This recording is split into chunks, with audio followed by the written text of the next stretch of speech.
Hey guys, it's Mr. Johnson, and today we are going over the Dragon Rider build. Now, the Dragon Rider has a lot of parts that are mostly just the build of it, but the concept for how it moves is pretty simple, just like every other Lego robot. So let's get into it. So first you'll notice that there is a blue light coming from here. This is the Smart Hub, and this connects to the iPad via Bluetooth, and that's how we run our code to make the robot move. The Smart Hub is also connected to the battery, which powers the motor.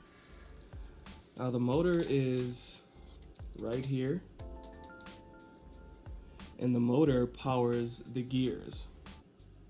So we have gears, and we have an axle right here.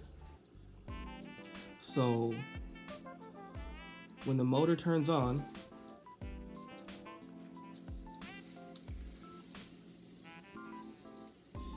so you can see it's rotating the gears. As the gears rotate, another gear is attached to this axle that's connected to these wheels.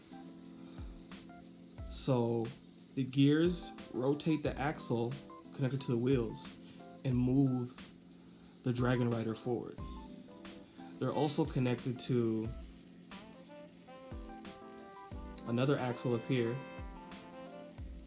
that moves the dragon's head up and down as it rides. Alright guys, that's the Dragon Rider build. If you would like to build this yourself, there are step-by-step instructions in the description. Other than that, hope you had a nice time. See you soon.